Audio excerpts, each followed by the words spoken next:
Ready, start. Sir, the budget has been variously described and criticized as one that increases the burden of the common man, one which gives concessions to the rich and encourages foreign investments. I agree, sir, that it is all this and much more, but it is certainly is not a highwayman's budget. To my mind, sir, the budget is sincere, conscientious, and at the same time, it is a bold effort on the part of the finance minister, who is charged with heavy responsibility of finding resources for the third 5-year plan. This plan, to my mind, sir, is not at all ambitious in view of our needs. It may be looked upon as a rather heavy demand, but looking to our needs, it is not very ambitious. Sir, the fact that even the considerations of the coming general elections could not deflect the finance minister from the course which seemed to him necessary and proper should earn him the appreciation of every right thinking man.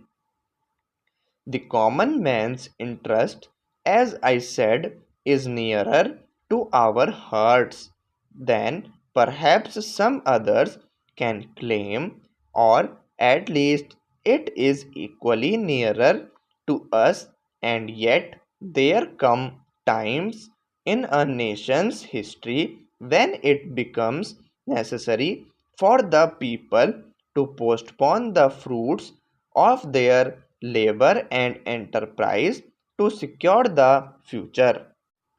Here also, sir, opinions may differ according to the Communist Party. Such a time came during the last great war when they were exhorting people, the common people, to contribute their full might to the war effort. According to us, however, sir, we are passing through such a time at the present moment, and I have no doubt that the common people appreciate that this position and will willingly tighten their belts, contribute their full might, and will surely return the Congress to power, having full confidence in the future and looking to a future where their posterity will be assured of a far better social and economic order. Who, sir, does not sympathize with the difficulties of the common man? As a matter of fact, most of us come from that class, and I am sure the finance minister would have liked to do away with some of the levies. None would have been happier if he could have done without these new levies, but there are, sir, certain very imperative limitations. We are passing through a critical period.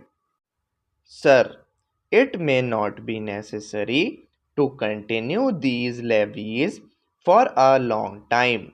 Rather, I am inclined to think that before long it may be possible to give up some of them at least. I have very valid reasons to think so. Our public undertakings are coming to their own, and some of our important irrigation and power projects have just been completed. Some others are nearing completion, and in due course, I think in the very near future, they must yield returns. This will go a long way to lighten the burden of the common man. We might, sir, also resort to some other ways. I suggest that we might take to public trading in some specific items of export and import. That would also certainly go a long way and help us. The private corporate sector has been steadily growing and has been developing capacity. It is sure to benefit from all these present concessions and develop greater capacity. This sector must come forward to meet new demands for taxation in the future.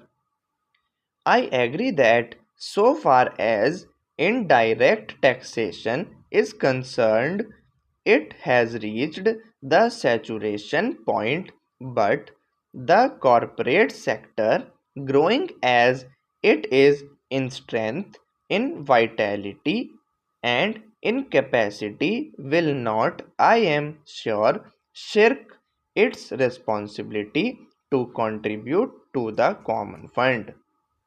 I wish, sir, the committee which had been appointed to go into where the additional national income had gone had entered upon its labors a bit earlier and had made its findings available to us.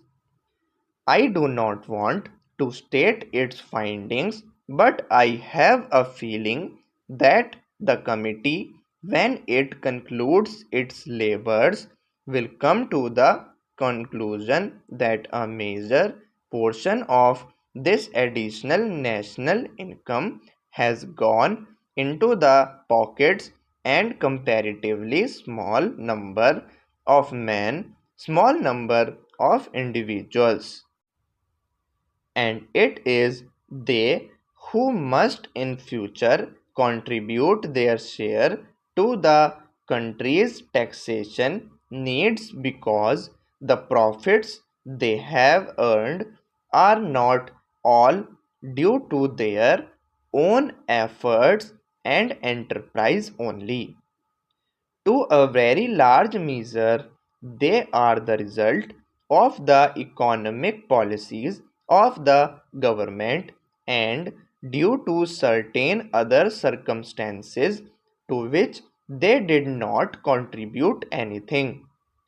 Therefore, there is ample justification for the two taxes, the capital gains tax and the excess profit tax.